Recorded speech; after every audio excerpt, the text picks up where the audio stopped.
ছেলেটার বয়স হবে বছর 10। পরের ঘরে মানুষ যেমন আগাছা বেড়ে ওঠে ভাঙা বেড়ার ধারে, মালির যত্ন নেই, আছে আলো বাতাস বৃষ্টি পোকামাকড় ধুলোবালি।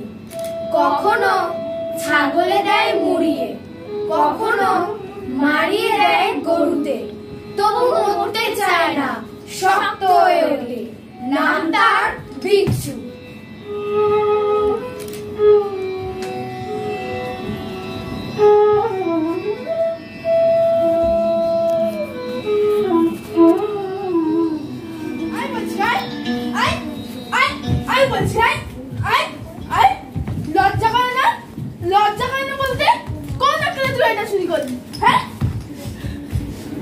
কেন লজ্জা করবে কেন? আমি চাইলুম, ওটা আমাকে দিল না কেন? কাজ পড়ানোর চোখ, এটা দিয়ে তুই কি করবি? বাইরে ভিতরটা দেখবো কেমন সুন্দর, কত রঙের খেলা ওর মধ্যে, নাড়া দিলেই নতুন হয়ে ওঠে। সত্যি চেয়েছিলি সেটা ওর কাছে? চেয়েছিলাম বই কি, বললুম দে না ভাই, তোকে আমার কাঁচা ঝিনুক দেবো, সেটা দিয়ে মজা করে কাঁচা আম ছাড়াবি। আরো বলেছিল আমের কুচির বাঁশি দেবো, কিন্তু কিছু তো ওটা দিল না আমাকে। তাই চুরি করা বেশ করেছি, বেশ করেছি। লক্ষ্মী ছাড়া কথা এই বয়সে চুরি বিদ্যায় হাত পাকানো হচ্ছে। আমার অত লোক নেই, আমি শুধু দেখতে চেয়েছিলাম। ও দেখালো না কেন?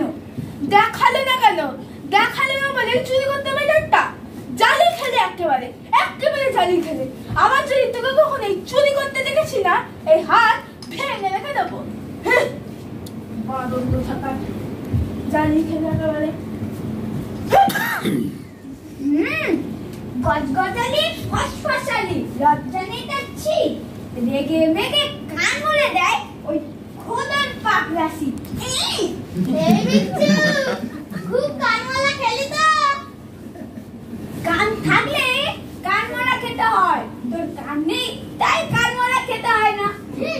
বলো তো তোকে আমার কান নেই? এই দেখ আমার মস্ত বড় দুটো কান। নিজের হাতে নিজে কানমালা খেলি তো। তুই ভারী দুষ্টু। শোন সন্তান শোন, অনেকগুলো পোকামাকড় ধরেছিলাম, তোকে কামড়ে দিল না? তোর পোকা পোকামাকড় কখনো কামড়ায় নাকি? কামড়ায় তো মানুষে। সেদিন দত্ত বাড়িতে কাঁচা আম পাড়তে উঠেছিলাম গাছে, কি করে যে টের পেয়ে গেল মাটিতে নামতেই দত্ত বাড়ির মেজ ছেলেটা দিল আমার হাতে কামড়ে, আর আমগুলো সব গেল কোচর থেকে পড়ে। এই দেখ, হাতে এখনো দাঁতের দাগ আছে। আমার বাবা বলে পোকামাকড় ধরতে নেই, ওদের বিষ আছে। দেখ, বিষ আছে, আমি তো ওদের মারি না, ওরা আমাকে কামড়াবে কেন? কি করিস সেগুলো দিয়ে? দেখবো কেমন ভাবে চলে, কেমন ভাবে থাকে। ছোটদের নাটক দেখলাম, ছেলেটা অবলম্বনে বিচ্ছু। নাটকটি সত্যি খুব ভালো লেগেছে, বিশেষ করে ছোট ছোট ছেলে মেয়েদের পারফরমেন্স একসাথে এভাবে একটা সম্মিলিতভাবে নিজেরা যে উদ্যোগটা নিয়েছে এবং পারফর্ম করেছে, খুবই ভালো লেগেছে।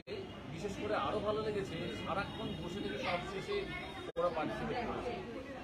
প্রথম দিকে ওরা অন্য অনুষ্ঠান দেখেছে ঠিকই, তখন ছোটো ছোটো ছেলেমেয়েরা একটু অস্থির হতেই পারত, কিন্তু সুন্দরভাবে ওরা নিজেরা সংযত হয়ে বসেছিল। অনুষ্ঠানটাও ভালো করেছে, আগামী দিনে আরও ভালো ভালো কাজ করুক এই কামনা। খুব ভালো লাগলো, বাচ্চারা যে এত ধৈর্য দেখিয়েছে এবং ওরা অভিনয় এত সাবলীল, এটাই আশ্চর্য, সত্যি আমাদের খুব মুগ্ধ করেছে। ভালো করেছে, ভালো চর্চা চলছে।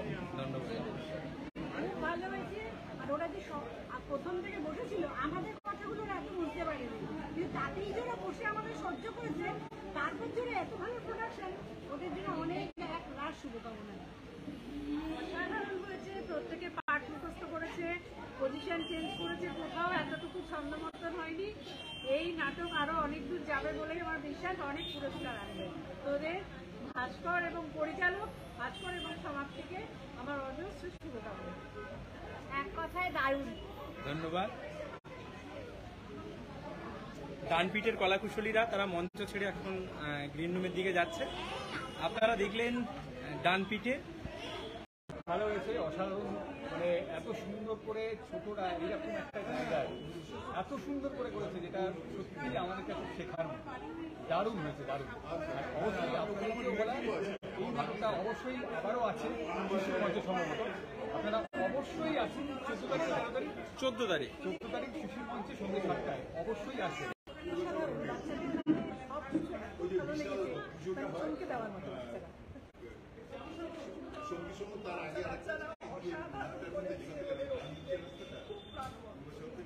মুগ্ধ। আমি আগেও ওদের অভিনয় দেখেছি, কিন্তু আজকেও এত ভালো লাগলো, এত প্রাণবন্ত, মানে কোন রকম প্রস্তুতি নেই, মানে আশেপাশে আলাদা করে স্টেজের কোনো গায়ে নেই, সাজানো নেই, তার মধ্যে একটা এইটুকু বৃন্দ, তার মধ্যে যেটুকু অভিনয় এরা করেছে অসাধারণ, অসাধারণ। আমাদেরই আফসোস হচ্ছে যে যদি একটু বড় কিছু ওদের দিতে পারতাম তাহলে হয়তো আমরা সাজানো গোছানো মঞ্চে অনেক আয়োজন করে, অনেক শব্দ করে, অনেক কিছু করি, কিন্তু আজকে আমি নতুন করে শিক্ষা নিলাম এই 15টা একদম কচি কাজ, একদমই কচি, আর তার সঙ্গে 4টে ধেড়ে। আমাদের একটা অনুষ্ঠান চলছিল, সেই অনুষ্ঠানের পরে ওদের নাটক, সে অনুষ্ঠানটাকে বিন্দুমাত্র বিঘ্নিত না করে পিছনে কার্টেন টানানো থেকে শুরু করে, মঞ্চ খালি করে দেওয়া থেকে শুরু করে, অতগুলো লাইট অ্যারেঞ্জমেন্ট করা থেকে শুরু করে, একটা কার্টেন এ প্রান্ত থেকে ও প্রান্ত টানিয়ে দেওয়া, নিঃশব্দ একটা বিপ্লব ঘটে গেল। তারপর ওইটুকুটুকু কচিদের ওই রকম ইনভলভ, ওই রকম অভিনয় আমি আজকে আমার নতুন করে ওদের কাছে শিখলাম। আর এই যে নাটকটা করলো, আমার একটা ছোট্টবেলার স্মৃতি। প্রথম যে দুটি নাটক দিয়ে জীবন শুরু করেছিলাম, 5 বছর বয়স ছিল আমার। প্রথম নাটক ডাকঘরের ওই অমল, আর দ্বিতীয় হচ্ছে সংক্ষিপ্তকারী ছেলেটি। সুতরাং আমার একটা স্মৃতিরোমন্থনও হলো বটে, ডাউন মেমোরি লেন, ভীষণ ভীষণ। আর আজকে আমি হঠাৎ করে ওদের মধ্যে নিজেকে যেন খুঁজে পেলাম, কিছুক্ষণের ভীষণ একটা অন্যরকম জগতে চলে গেছিলাম। কিন্তু আজকে তাই ভাবলাম যে আমরা বড়রা অনেক বড় বড় মুখে অনেক কিছু বলি, আসলে আমরা এখনো শিক্ষার্থী ওই ছোটদের কাছে, ওরা অনেক বেশি ভালো করে। আমরা সবসময় ওদের শিক্ষা শিক্ষার্থীও থাকতে চাই। আজকে ওদের যা প্রযোজনা দেখলাম, নিশ্চয়ই বড় হয়ে ওরা এমন কিছু করবে।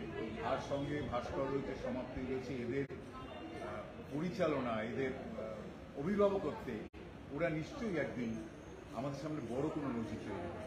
আমার শুভাশিস রইল ওদের প্রতি, আর দলের প্রতি, একটি প্রযোজনার প্রতি আমার হার্দিক শুভেচ্ছা। তারপরে কি এত নিপুণ অভিনয় আর মুখস্থ এত সুন্দর আর এত সুন্দর এক্সপ্রেশন, এটা কিন্তু সত্যি মানে আনএক্সপেক্টেড। আমরা সত্যি মানে এটা কেউই ভাবতে পারি, এখানে যারা দেখেছে তারা সবাই বলেছে এত সুন্দর আনএক্সপেক্টেড একটা প্রযোজনা। সেটার জন্য আমি ভাস্কর পাল, প্রযোজনার কর্ণধার সমাপ্তি দুজনকেই ধন্যবাদ জানাচ্ছি। তারা আমাদের পরবর্তী প্রজন্মকে এই জায়গায় নিয়ে যাচ্ছে।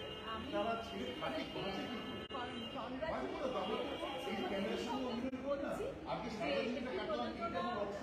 আরো ছড়িয়ে পড়ুক, এমনকি আন্তর্জাতিক স্তরেও যাতে তারা সেইভাবে নাম করুক, আমরা এটাই চাই। আমার অনেক অনেক শুভেচ্ছা, ভালোবাসা তাদের জন্য, বাচ্চাদের জন্য, এবং অবশ্যই আমার দুই ভাই বোন ভাস্কর